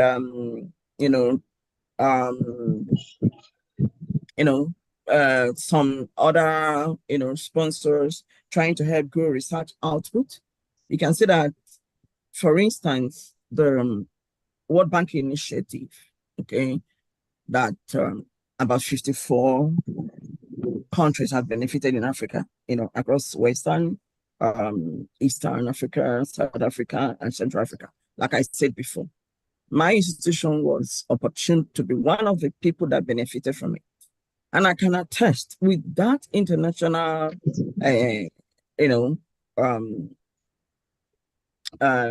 international collaboration and help, that initiative actually made my institution to have a wonderful center that whatever result output from that center can be compared with what that's the existence in international, a global system. Yes, I can attest to that. We are into energy, okay? Energy, electrochemical systems, and corrosion technology. There are a lot of things. We have a lot of state-of-art equipment. In fact, when you come here, you people do ask, is this part of FUTU? The way, the center was developed, a lot of funding from World Bank, about $6 million. So when such happens, when there is this international funding, mobility and all that, it can be compared, whatever output from African, perspective. But just like I said, it's a two-way thing. When there is no funding, when government is not even helping out, when there is no capacity strengthening, no policy support and all that, then this issue of challenges and not being comparable with international competence comes in. But when such exists, funding, government trying to help, a lot of mobility, government trying to channel some equitable partnership, trying to foster equitable partnership between some of these African researchers, and some other foreign counterparts. I mean, you can compare, you can comfortably say the whatever research output out there can be compared with that of Africa. Just like I gave another example about a research team in public health of my department that were able to get this Bill and Melinda Gates grant of about $300,000. So that team was able to come up with this wonderful surveillance that will enable any African person, if not close to group, neglected tropical disease, to make a report immediately of their case so that aid can be sent to them. So I think with this, I may have done justice to it. It's a two-way thing anyway. Thank you. No, Thank you very much, Professor. Thank you. Professor Adetola, are you available now? Yes, I'm available now. Okay, so now, you can proceed. Your question has a very simple answer, which is charity begins at home. And when are Africans going to be proud of products coming from Africa? All this foreign aid coming from Melinda Gates, coming from all these Western, in whose interest? In whose interest? Because all these fundings, we must be able to know and go back to the ideological and political reasons behind all these fundings. It doesn't benefit Africa in the final analysis. And that's what we should be concerned with. We've been under all kinds of funding as long as Nigerian and Africans have existed, and there is no pathway for development in Africa up to today. Look at the issue of COVID. When COVID came, COVID started in Europe. It started in China, supported by Europe, and all this ravaged the whole world. And vaccines were developed even in Africa.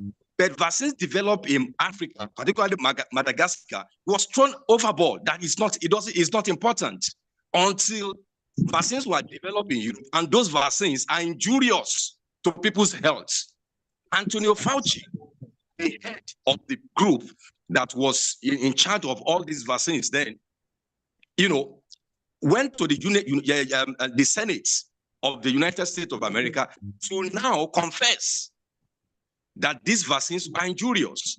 Now, Africans have been injured by many of these vaccines that were applied on Africans. Who is solving that problem? So we should be careful with all this funding coming from Europe. In whose interest is all this funding? The teller maize is a problem for us in Africa today. When we were growing up, the maize that we were eating, it was white in color. They came with ones that became yellow, and they are now coming with teller maize.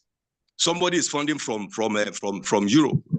What is the impact of all this? Is this development or underdevelopment of our people? So we must be able to understand what kind of development are we really expecting in Africa? What kind of development are we experiencing in Africa?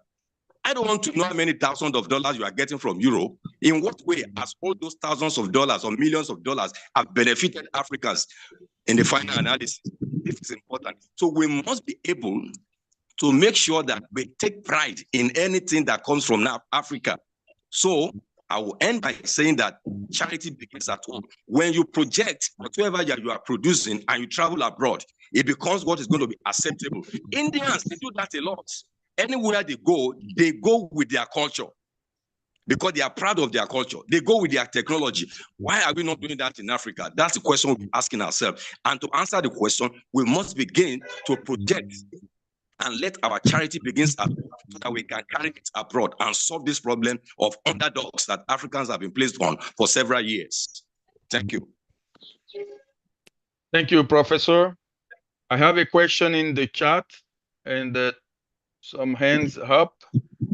The question in the chat is, some people think that international standards like ISO can be a brake for development on goods in Africa. What do you think of that? I think the previous answer has some few response for that. So do you have any comment, a short comment on that question? The foreign standardizations have an impact on African development. What do you think about that?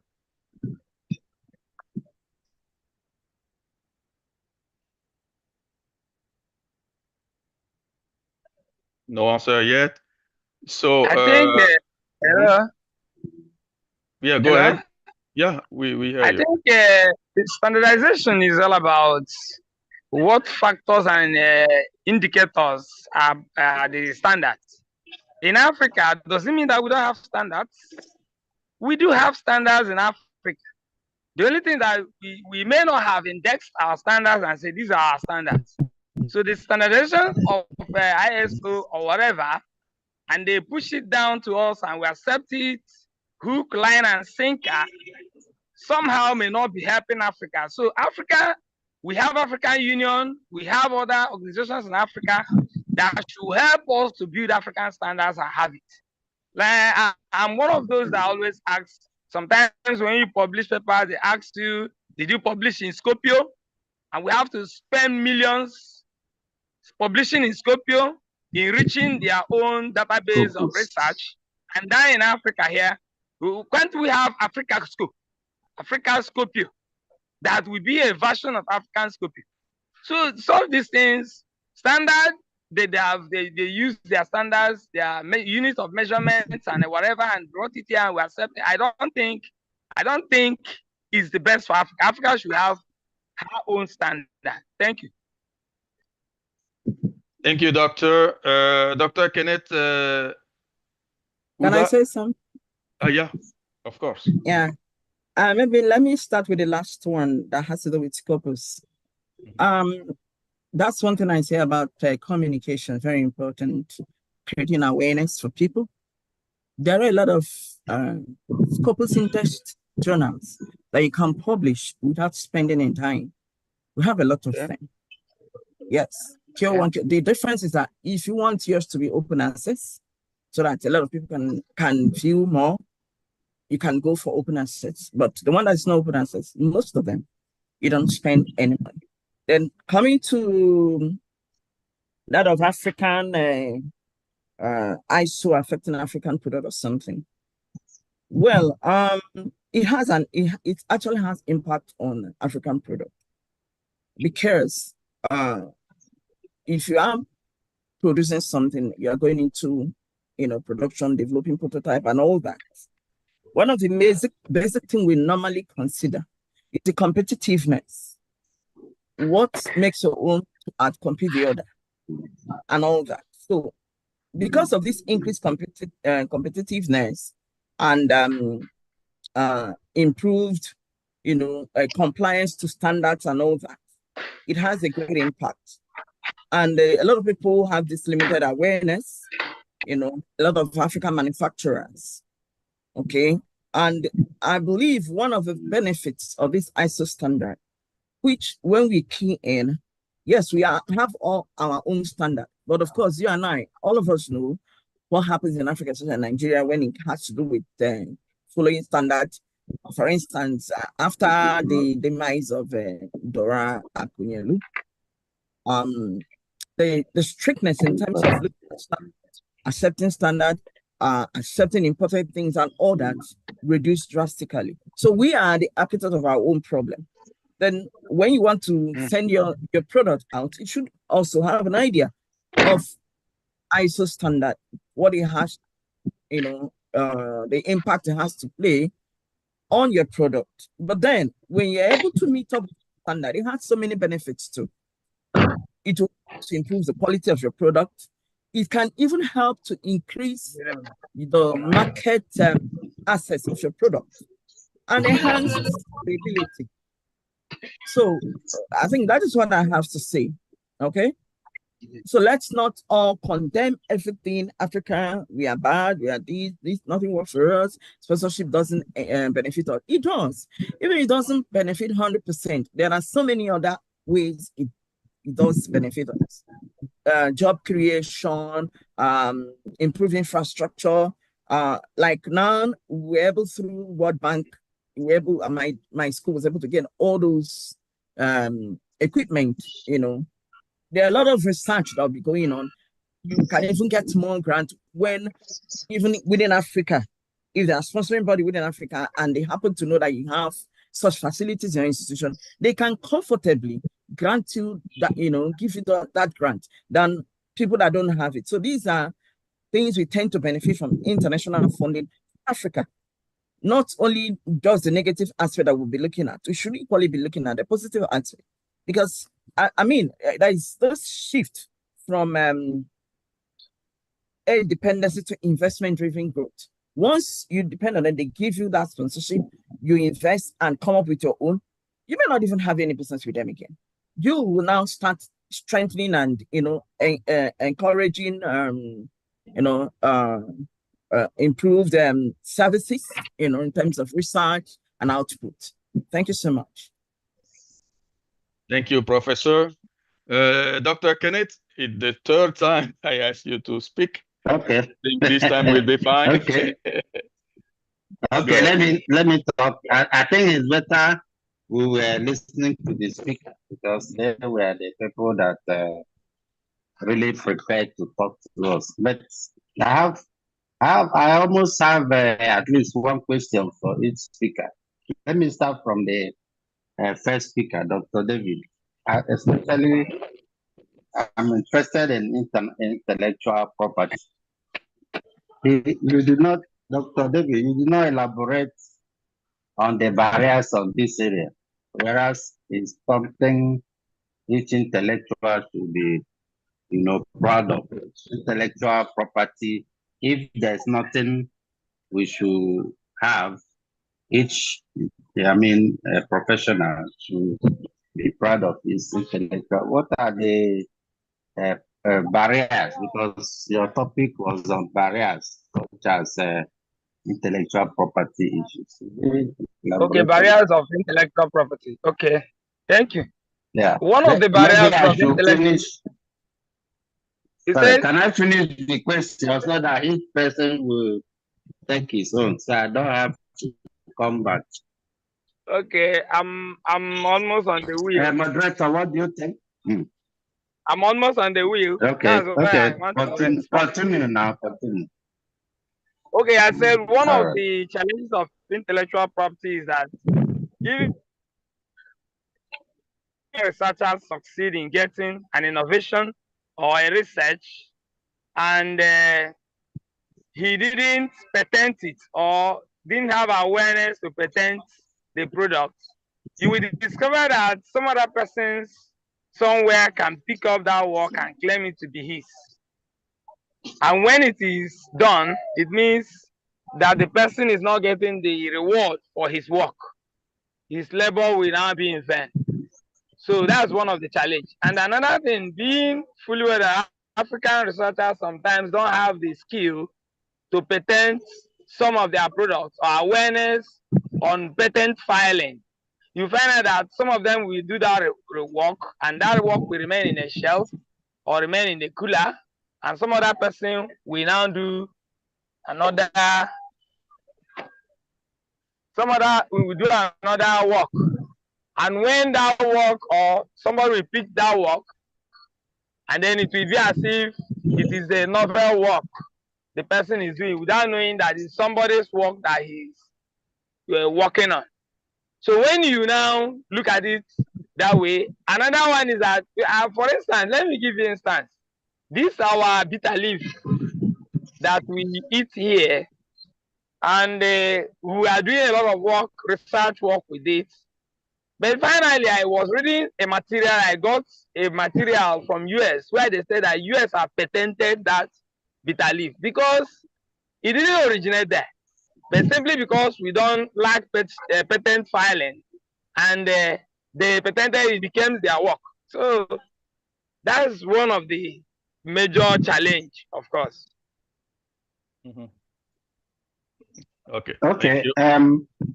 Professor Dr. Lusa Bukin, how do we overcome the challenges facing us in academia industry translation, especially the issue of sponsorship? We don't see sponsorship coming from indigenous industry. Why is it that we're always talking of Melinda Gates, World Bank? Why can't indigenous companies and industries sponsor research in Nigeria and Africa? So that is for Dr. Lusa Bukin and Professor Adetola. Adetola, my question for you is, you didn't quite itemize the advantages of joint research. If you're doing joint research between university and university, what are the advantages, and what about the product, research product? Which group is going to lay claim to that? And finally, my amiable Professor Obunde, you mentioned a handful of academic industry collaborations, but we did not quite hear about research products resulting from these collaborations. I think you only mentioned that from one East African country, so, where they produce an electric cars. What about the ones in Nigeria? We think at least we should have research products resulting from it. Thank you. Thank you, everyone. So one last question, or because we have almost finished our time. I see that it's a very, very important subject. Perhaps one day we can have a take two for that. Yeah. I appreciate the richness of the presentations, the quality of our presenters. Thank you for doing such a good presentation to our attendees. So the last one is, what is research if we don't have publications? How do you think we can gather our capabilities to have some kind of enrichment of the publications of our researchers? That's the last point, and then we can say bye to everyone. So how can we enforce our capability of publishing our researches here in Africa to have a strong journal?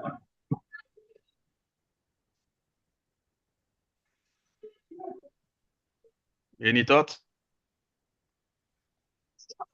Good. So we have to think about it for next time. Okay. Is the time up? No. Do you have a point of view? You are a presenter, so you a VIP today. Mm-hmm. You talked about how what is research if we don't have our own publication in Africa?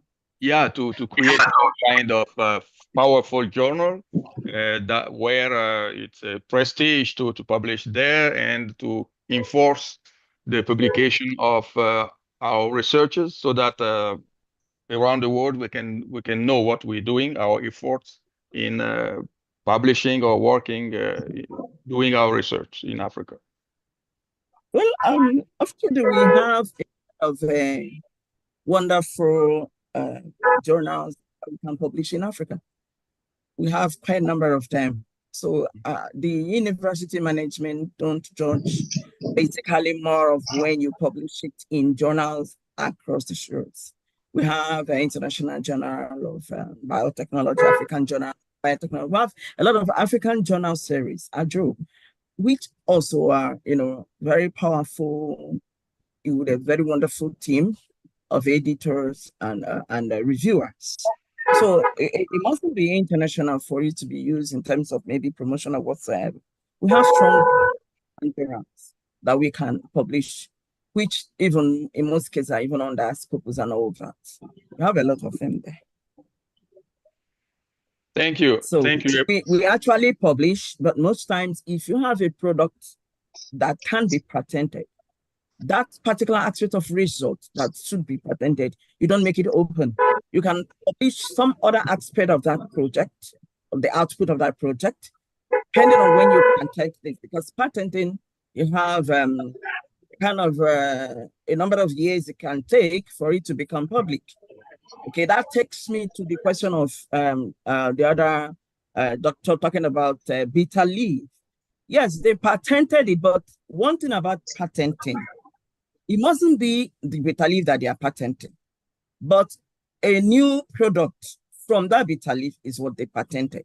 So you can patent products, you can even register idea, new design for product appearance, and all that, trademark for brand identity. We have the raw bitter leaf. They didn't claim they are the one that has a bitter leaf, but the product of the new product, a new design of whatever output from that bitter leaf was what they patented, which is an eye-opener to us that is endowed with a lot of natural, materials, natural product, plant products that can do a lot of wonderful things, so that we also, when I talk about international funding now, you may like, what do we benefit? These are part of things, when we get them from them, we harness it and do justice to it. Honestly, there are some academics that when they get this grant, they won't even use it, religiously for what it's meant. That is why sometimes some people fail, some people's grants are cancelled and all that. But if we are to tell the truth to ourselves, there are a lot of things we can do from that funding to develop ourselves. Apart from the fact that, yes, one way or the other, they will benefit from it. That this agreement in terms of that partnership or invention, if somebody's inventing in your idea, then the person has a particular this agreement that is reached, which both parties are not supposed to, go contrary to the agreement. So that is the thing, because even other people in Asia countries and all that, they also get these grants that we in Africa get. So we are not going to completely rule out the issue of getting funding from them, because it's one of the things that's helping us to develop and be able to stand to measure up with what is happening across the globe. Then if I may use this opportunity to answer my own question, I know I mentioned products from Nigeria. In fact, I mentioned a lot of sources from Nigeria. I talked about the coconut shell activated carbon products for filtering water. I mentioned the smart traffic lights, from Food Accure. I mentioned the what do you call it, contactless COVID-19 sample collection booth. I also could remember I mentioned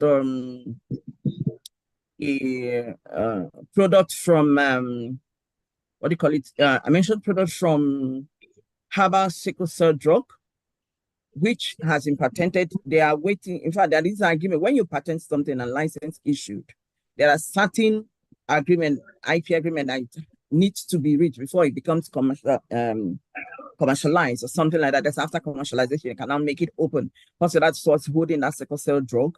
I also remember I mentioned snake bite anti-venom. I also mentioned the cassava bread flour, an initiative from Ciro with local, which in collaboration with the local bakeries, they are now using it to do some produce some confectionaries, so many bakery products. I even mentioned that Firo protected her and 27 million savings annually, from using this, about 20% of this cassava flour. So I also mentioned bioethanol from Sorghum, University of Ilorin, and so on. So finally, I also talked about a new surveillance design app from Futo. So thank you so much. Yeah, it was very great, your presentation. I liked it. Okay, so for everyone, I think it's very great. I had a hand up for, I think, if my, okay. Professor Chidi, you had the hands up at the time, right? Yes, I wanted to make an observation that will help us. I congratulate those that made presentation, but it's so obvious that what we are looking for is something Nigeria is very, very weak in, linking research to industries. For some other African states like South Africa, Kenya, Egypt, and so on are stronger in that area. We would have learned from them if we had spread out, spread out the speakers. And I suggest that, in fact, in the future, we keep that in mind and make sure we get speakers from at least 3 regions of Africa's 5 regions, so that we can get best practices as African network and use those as baseline to get other African nations to play at that level. When it comes to industry research linkages, Nigeria is very, very weak. And it's not very good that we didn't take that into consideration in the design of this particular session. And secondly, on the comment that somebody said Africans lack confidence in African products, I don't think that is true.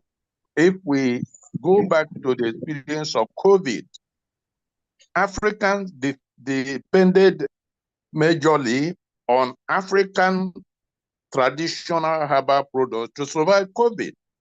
And it's because they have faith in it. But like any other group of human beings, Africans who don't have faith in something that they don't have faith in, they don't think we work for them or so. So it is the quality as perceived by the consumer that determines the faith, not whether it's African or not. Thank you. Thank you, Professor. I have Professor Adetola who has a few words to say. The moderator was asking me about the advantages of joint research. Let me just quickly present. Number one, it is at the level of research that knowledge and funds meets to solve the needs of the people. If the academia should have funds from the industry tailored towards a particular need of the people, at that level of joint collaboration, we'll be able to address the need of the people. Number two, the other advantage is that ownership and control is going to be very clear from the outset, because everybody will come in with their contribution. And of course, the percentage contribution will also determine what parts do you control at the level of profit sharing or other forms of sharing that comes out of a research process. So with those two, I think that we can make do for that with now as we round up this session. Thank you very much for this opportunity. Thank you, Professor. Thank you, everyone. Dr. Kenneth, as the chair of African Network of Professionals, can you say the last word for this meeting, please? Okay, thank you, everybody. I think we are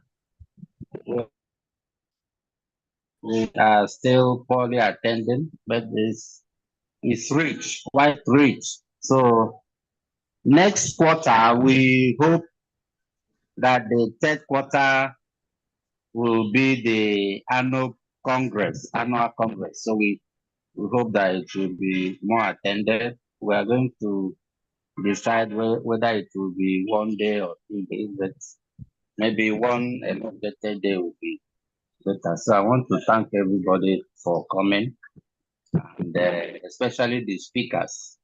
We are making provision for awards, that is award plates.